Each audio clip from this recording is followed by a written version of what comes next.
the full animated short at playoverwatch.com.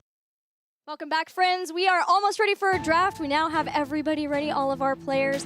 We're going to be going to Battlefield of Eternity. We've talked a little bit about the strategies for each of these. Do you think we're going to have another triple backline strategy, or is this the point where they finally, B-Step changes it up? I don't think they've been punished hard enough, really, to expect an adjustment out from them. I want to see that change. I just don't think that, you know, if it's not broken, why try and fix it is really what it comes down to. And until you lose with it, usually most players don't think that there's a problem with it. Didn't they lose with it? They did, but they also were successful against Galeforce as well. Yeah. Because it's very easy when you go 1-1, you just say, well, it was a dumb mistake that we made here, and then suddenly you don't implement those changes. I do hope they avoid it, but it very much seems like that will be the all-in focus here for B-Step going into this draft. All right, No Tomorrow have the first ban. They've been banning a lot of Tassadar before. Regardless of if their first pick or second pick, just did not want to deal with him at all. Tassadar is in such a funny place with North America, at least compared to like, NA and EU seem to be pretty set together, but it was interesting to see how he was not as much in Korea, at least for some of the series. Yeah, I love the prioritization of some of the drafts that we saw out of the Korea so far. Got to look into those a little bit today. But at the same time, it does seem a little bit more, you know, all over the place than we typically see out of the Korean scene. True. So maybe showing some, you know, growing pains, if you will, of their own. Either way, the Artanis is going to be removed here. Now B-Step, I'm expecting the Ragnaros removal.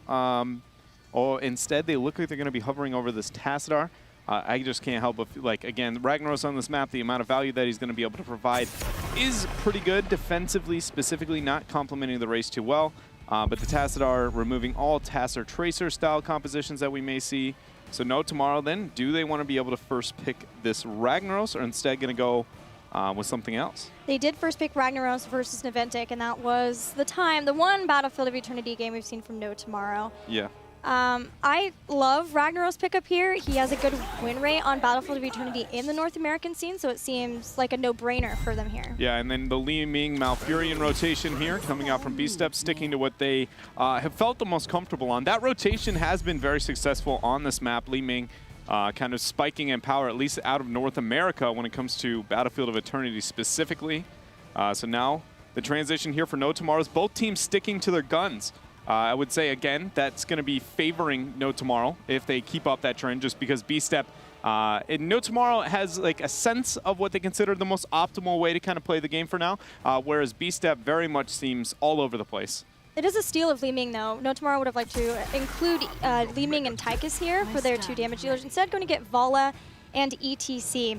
I am a little concerned about the ETC already. They being No Tomorrow, have yet to get a win with ETC. They are 0-5 with ETC. Not that it's much better for B-Step. B-Step have only won 1 of their ETC games and are looking at 5 as well, but it's still concerning to me that even in North America, he is one of the most picked heroes, has a pretty low win rate, and still this high of priority. Yeah, it is, to be fair, it is one of his better maps. Like, I would argue the same thing with Artanis, right? Is Artanis, even though maybe statistically might be doing a little bit better, but still Artanis accents the map specifically just purely on his passive and kill potential setup around the Immortals that I can see him rising a bit in value over some of the other ones. Either way, now B-Step in the position to be able to get their ban.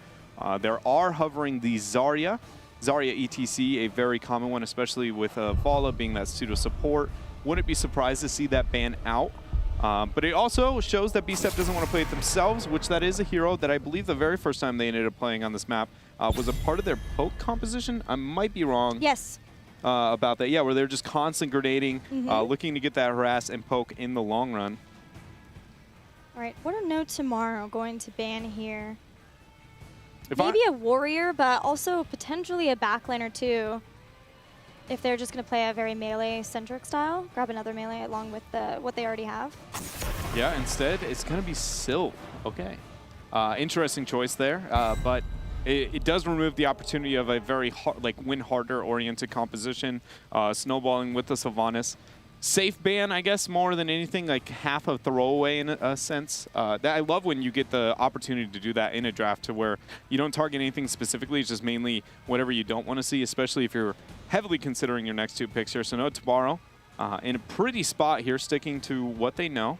And B-Step here, it is their option. The last time we saw them make this transition, they moved into the Zarya and Murden. We've also seen them in a position to where they go into Falstad and Zul'jin here. Yeah, that's the one that lost. Yeah, I think the Falstad will stick. Me too. I don't think the Zul'jin will stick.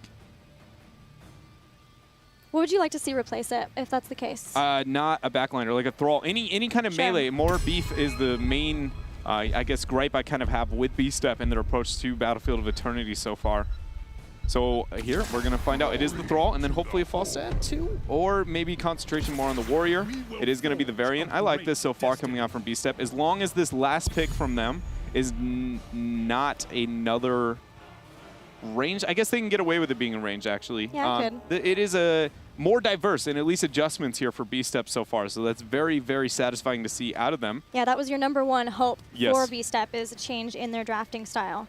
No Tomorrow with their final 2 picks. Still need a support. We have seen that Tiger JK love his Kharazim and different Kharazim builds. This is a potential one for him, although with so much lockdown from B-Step, it would be pretty scary to play Kharazim up against. Yeah. Maybe something like a Rhaegar instead. That's still available. Yeah, I would really like to see the Rhaegar in this world of supporting over all else. The other options, yeah, are just really scary to be able to run into that Variant specifically, and also just when looking at B-Step's composition, it's not like their race is insane. You don't need you know, anything to really kind of over-focus on defending or accelerating the race themselves for No Tomorrow. So we'll see where they go, and then probably another backliner coming out from them. Instead, it's going to be a Medivh Rhaegar rotation.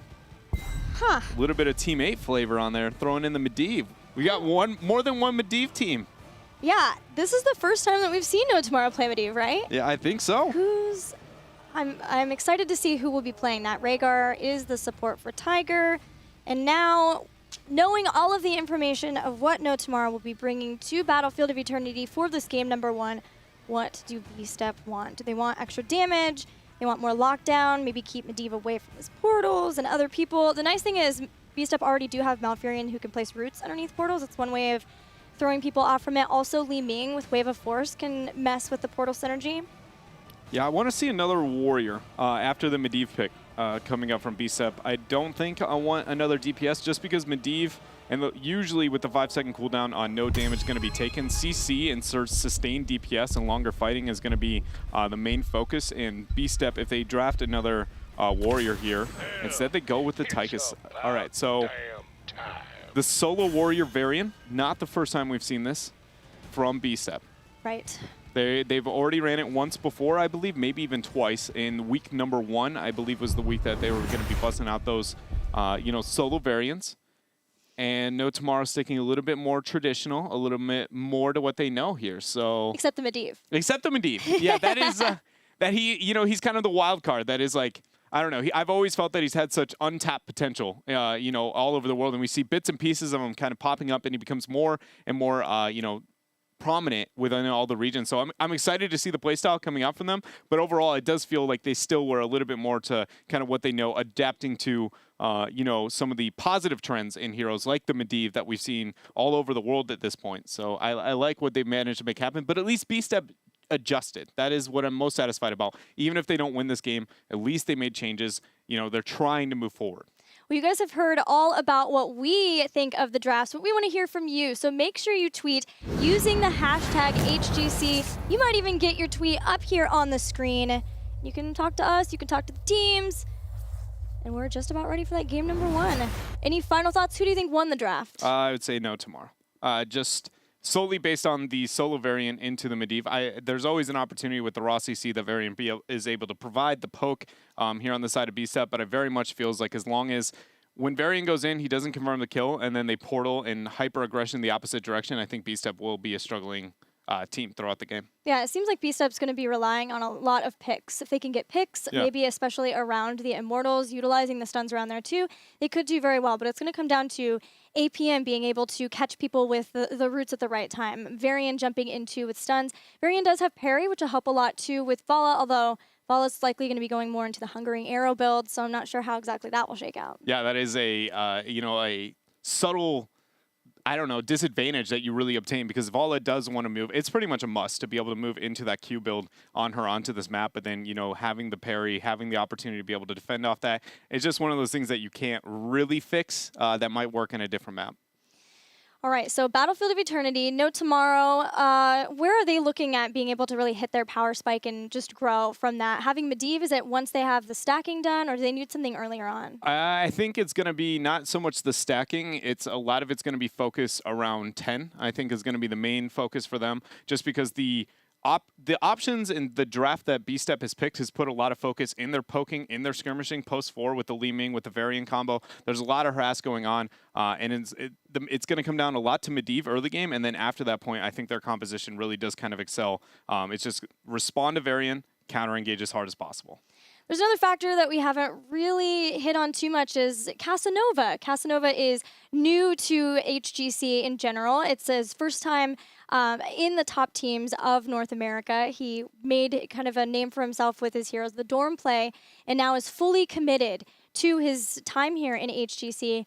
How do you see him doing so far? Because he's made some serious plays for No Tomorrow. Yeah, he's got to be probably one of the most outstanding, you know, surprising new players that have come in so far. Like, I put a lot of hype behind like people like Insomnia, and his performance has been, you know, a little lackluster in my opinion, though his team has been doing great. But Casanova specifically was one where I didn't have that high of expectations, and he's kind of blown them out of the water. I don't think that he's found his own play style completely yet. I think he's doing a little bit of like, you know, he's sticking to the flashy plays, and yes, they do make him look good, but I think once he kind of hones it out, rounds out his play a little bit more overall, I think he will be a player who's here to stay, very much so, for HGC North America. Let's see if Casanova can carry No Tomorrow to victory here on Battlefield of Eternity versus B-Step.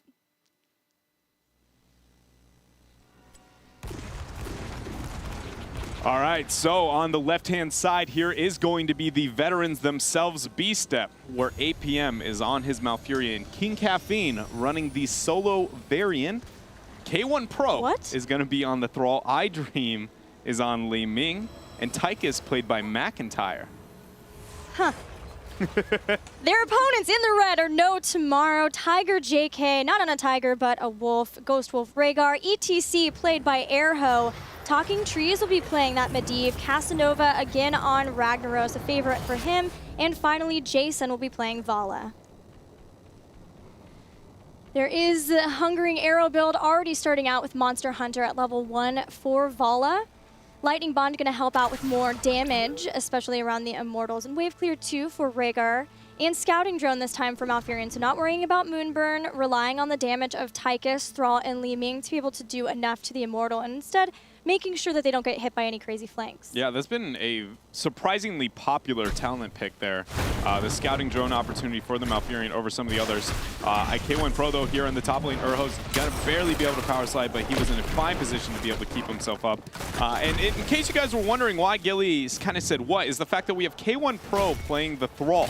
You have McIntyre and iDream, who have played melees almost their entire competitive career, and K1 Pro seems to be making this weird transition for his team to filling the off melee, I don't even know really kind of what to call it. And for being such a melee-heavy meta, the fact that both of those players are in range themselves, everything about this, you know, is a little just backwards, I think is the best way to put it. Especially because K1 Pro played Ragnaros last week, too, in their series. And that was not, it did not seem to be one that he felt extremely comfortable with playing, especially when you look at something like Tychus or Li Ming. Okay, break it down. I've got it. All right, so K1 Pro released that statement saying he's the best assassin in North America, correct? He did. But here's the thing: is he didn't know he was talking about melee assassins. He didn't know. No, he knew. He knew. Oh, we okay. didn't. Yeah, so that's the thing. We're judging off the range, but little did we know he's got that pocket melee. It's all wound up here. He is ready to go. Either way, these teams are ready to go. And the fact that we have the Immortal spawning, No Tomorrow making an early transition, might get caught out there, Tiger JK, but he does have Talking Trees on the Medivh. The race is going to happen, and it looks like No Tomorrow's going to get this early halftime phase. Good route, though, onto Urho. Medivh's going to be able to peel right out as the portal's laid. Beautiful zoning from Airho to allow Jason to fully commit to taking down the Immortal, and that shows you the power of Monster Hunter at level 1. and just the consistent damage that Volley can put out overall. This has put B-Step in a position where once you get into the swap on the first phase, you just have to bring down the shielding as much as possible, knowing that they're going to lose, because there's no way you want to try to engage over on your opponent's side of the battleground that early on in the game. So No Tomorrow gets the first Immortal, fairly good shielding, but at least B-Step have made sure that it's not that strong of a push. Yeah, it is not that strong of a push, but I can't help but, again, that was sloppy on the side of B-Step. The slow transition that they made, their composition, you just lost to a Medivh, 1 through 9. You just lost to a Medivh. He has no opportunity to win that race. There was no contesting it whatsoever, and they were still willing to be able to accept that race because the first half was a very slow transition there on the side of B-Step and put them into a position to where they had to take that race, right? They forfeited this Immortal very early on, and these are the trends that we've seen here out of B-Step so far. It is. They talk about how much they want to team fight. That's something they have talked about at length, at least before. At the Player Summit specifically is where I heard it from King Caffeine. And yet, they often do this where their rotations are slow. It puts them into a position that they can't look for team fights because they're always behind in some respect. Yeah, it's, you know, a lot of it just comes down to what holds more weight here for these teams. You know, is it their actions or is it their words? And for me right now, it's got to be their actions. The lack of, you know, just heavy aggression transitions here on the side of B-Step. And it's not just this game, it's just over their play so far here in HGC North America. They have got to be, you know, one of the more passive, I think, of all teams that we've seen so far. B-Step, instead of maybe looking for a kill, going to play the patient game and get the Khazra in the bottom. Tiger JK was starting the Bruisers but got found out by B-Step, so he has to move away. At least, though, they, being No Tomorrow, have Medivh, so Medivh was keeping an eye of B-Step and those rotations, so Tiger didn't get caught making such a risky move. Yeah, and we do see a heavy transition here for No Tomorrow, going to be able to knock out this front wall while the Shaman camp here picked up for B-Step, expect them to remain up there and be able to get the clear while the rest of the team back out. They should be getting on the Immortal right now because it's going to be spawning since it was almost instantly taken here in this game. So smart transitions coming out from No Tomorrow. Just, you know, it's a couple of seconds and small things that No Tomorrow's doing here, but they, I think, will add up. They're only right now about a half-level advantage. But it's all about their timings, all about their transitions, doing a very good job forcing B-Step to be the reactive one. B-Step did get Bruisers earlier, and that has put No Tomorrow where they have to keep Medivh down in the bottom to clear those up for now. Not exactly the #1 person you want to be clearing lanes. And B-Step, yeah, they do rotate faster to the middle. Unfortunately for them, though, it's a passive positioning, so they're having a hard time actually doing any damage to Immortals, but at least they do get set up in a better defense, so it's harder for No Tomorrow to put this to halfway again, like they did in the last phase. Yeah, and the poke here is coming into play. You see all of B-Step with the defense, getting a bit of harass there out onto Jason. 7's been picked up, so we do have to consider the Master's Touch coming into play. We'll see if we get any stacks here coming out from trees. But for now, the teams are going to hold up this patient dance around the Immortals. Very, very common for B-Step when playing on Battlefield of Eternity. They love this long game, long focus onto poke. The major difference, though, is that they don't have near the amount of poke that they used to have, at least when running this style of play. They would have the triple backline rather than having that throw out their harass. So we'll see if K1 Pro can make a big impact here for this team. And No Tomorrow have poke of their own. They have Vola, who every little bit will be throwing out Hungering Arrows. Now can do double because Repeating Arrow has been picked up at level 7. Nobody has been soaking, but Vola gets caught. Cleanse comes out, but it's not going to help her. Arrow has to power slide away, and this is B-Step's chance to finally break out of this mold. It is, and if they can get another pick, that would be absolutely huge. There goes the combo. Medivh with a good shield is going to get the peel. Tiger JK ends up getting the charge in. Root hit on the Casanova. Portal's laid just to make sure in case things get tough, but the damage in halftime has to be procced here before Vola comes up, which is in 1 second. And so this is a good spot for B-Step, is they are going to be able to harass it down, but not, in fact, phase it yet.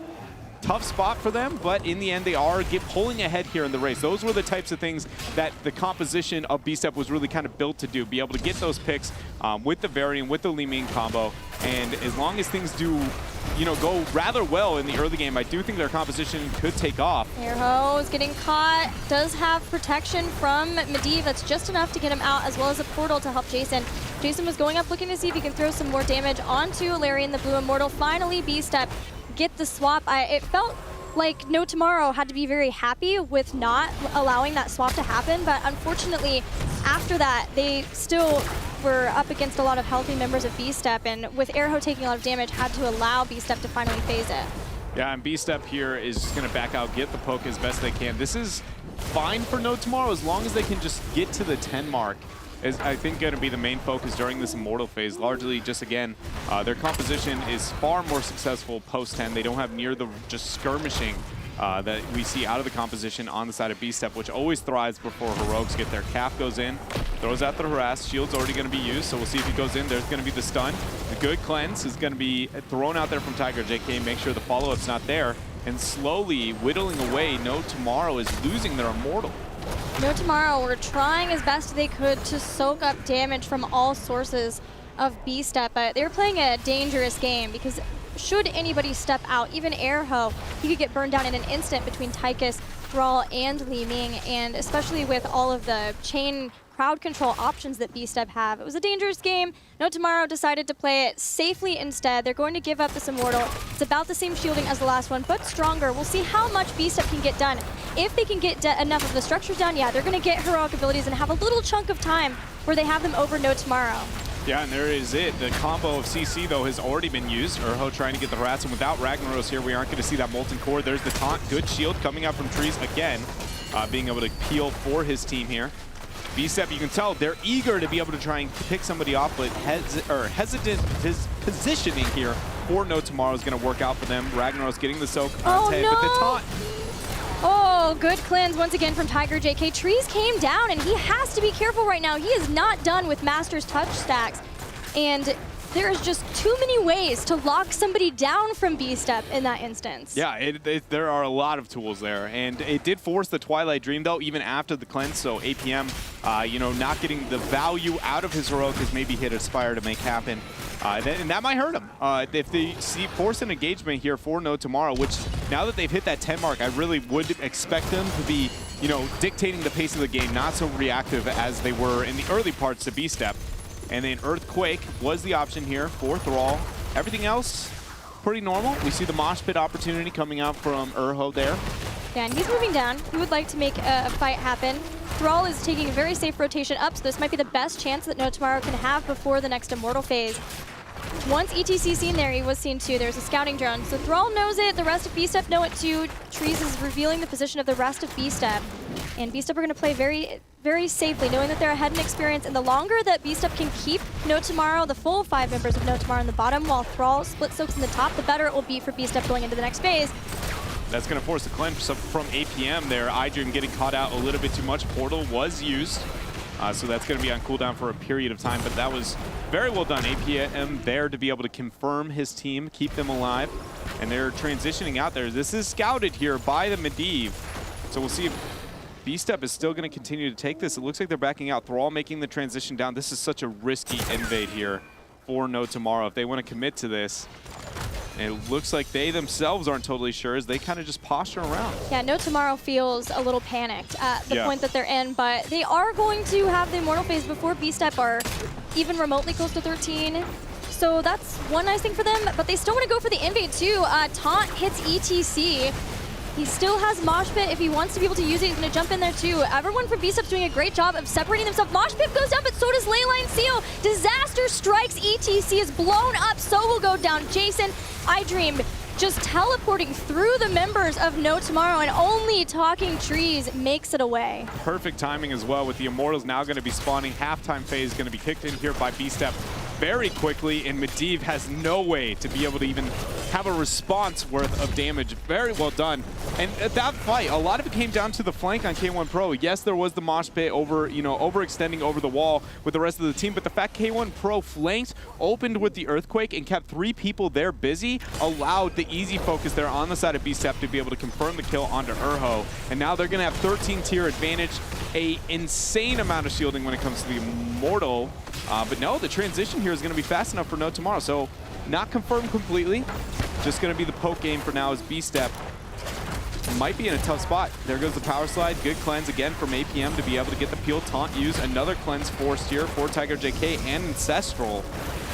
4 heroics now on cooldown for No Tomorrow. All 5 for B-Step.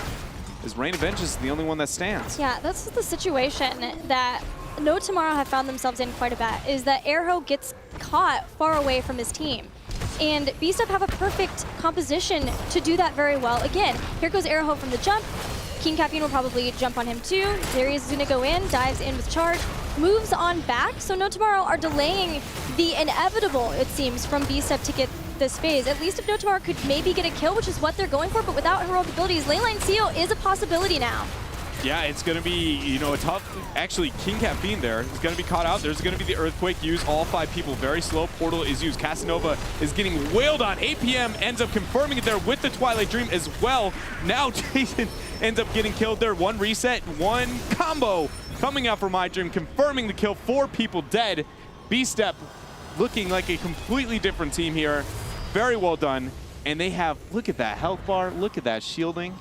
I guess we see why iDream's playing Li Ming today, man. Yeah, I guess. And it's not like it's K1 Pro's doing a very good job on the Thrall so far as well. He does like flanks. Yeah. He's the flank master. He made that version of Jaina really, you know, the popular way to play. Get the flank, use the ice block. And right now he's doing a very good job there onto that melee. And it is the bigger slow of Earthquake 2. We are still playing for the last week on the patch before Valera. Next week will be the first time the Valera patch is played here in HGC. So that is a big difference. We may see some changes, but for now, Earthquake working out definitely in BStep's favor.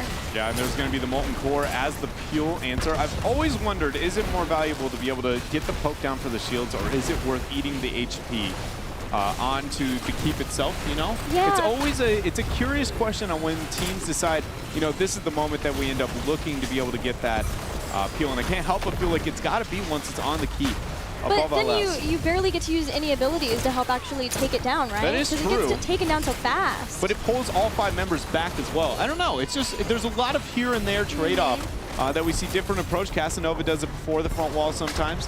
Sometimes maybe a bit later. But either way, BStep here has managed to be able to pick up a 3-level lead. They managed to get the bottom keep down as well. They still have both their forts up. Everything is looking good for them here with this 16 talent tier advantage. And I expect them to, ideally, I would see, you know, maybe look to even force that top keep. Just with such a big advantage, you can whittle away at the health bar of that overtime. And I would expect that route, but we'll see where they go. Well, 13 has been achieved for No Tomorrow, but it is such a long way for them to get 16, and they're, for the most part, sticking together. They're maybe having Medivh be able to split soak since he can just soak up and be safe. He did finish Master's Touch too, so that's a nice win for Talking Trees not to have to worry about that. If No Tomorrow have to get aggressive, which it looks like they want to do, that's a nice cleansed mosh pit. Sulfurous Smash follow-up. Malfurion drops, but Jason is pretty low in the back, and Central Healing has already been used, and Tiger JK was far forward, making sure to keep his team alive. There goes a portal. Everybody from No Tomorrow escaped for now. Orb! They barely dodged the orb. If that orb had hit everybody there, would have been dead. Very well done. And that portal coming out from Tree, saving the team throughout that Earthquake. It gives them a moment here where they can catch up in experience, be able to get rid of the camp there on the bottom half of the map, be able to hit that 15 spike, but with the Immortal spawning, they are going to be out of sight, really, when it comes to 16 talent here. This is a tough moment. They have to get a very aggressive split with the Vala. Maybe even like a 3-2 split and look for just getting an outnumbered situation here over BStep and looking to capitalize. Otherwise, BStep can be looking at another keep with this Immortal. Both teams starting to move in toward the center area. No Tomorrow making sure to get every wave that they can, both to clear out the catapults, but also just to catch up in experience wherever they can. It's like No Tomorrow aren't in a good position to defend really fast. BStep rotation was much faster than earlier on in the game, and we're right and ready to be able to take out half of the health bar of No Tomorrow's Immortal. So instead, No Tomorrow just traded, and that's worked out for them so far. Oh, that was the dream. The fact that BStep has a 16 talent tier advantage and wasn't forcing is a very good position to be in if you are No Tomorrow. We do see King Caffeine getting the charge there. Nobody's going to be able to make too much of a response. The camp is pressuring on the bottom half here for BStep. So over time, they will be able to get a little value out of that. Good shield coming out. Cleanse was already used here by Tiger JK. So he's not going to have that up during the next taunt cycle in 9 seconds. And the poke there coming out from BStep. No Tomorrow's trying to find the answer, but it doesn't seem like they have it. Yeah, the health bar falling rapidly for the Red Immortal with both McIntyre and iDream on it. Airho's going to wrap around and jump in but that just pulls all the members of B Step down too. And oh no, Jason is caught out. Gets hit by a charge, gets back though, so no kills just yet. Nobody's died on No Tomorrow. They need everybody they can for this defense. Yeah, it's a tough moment. Even with B-Step giving them a free half removal of those shields, you know, it's still going to be a tough spot for them to be in. Probably going to be forfeiting a keep here unless Molten Core really, you know, is the real MVP of this next push. I can't help but question, though, on the side of B-Step, why they let half that shielding go for free. The argument would be because then you can finish this before your opponents manage to get 16, but they were so close I felt like it was unrealistic. But we'll see how it works out here. Maybe it was just where they were standing. They're like, let's just go ahead and burn this. We're already here. But yeah, getting some kills might have just let them in the game even without the Immortal. Yep. Here we go, though. There's the multi-core stun coming out. The taunt onto ETC. Leyline Seal is going to end up hitting 3. Mosh Pit, Ancestral Healing, Cleanse, and the shield all used onto Urho as he has only got King Caffeine. Jason gets saved there. The stun is not going to hit as Trees uses the portal to get out, but is he going to the shield? No! Li Ming gets a reset, and they are not done. They have all eyes on Casanova. Huge amount of harass, though, coming out. The taunt, the stun as well, and he ends up going. Gilly, looks like B-Step's got it. Oh, yes, they absolutely have it after a couple more kills confirmed from resets.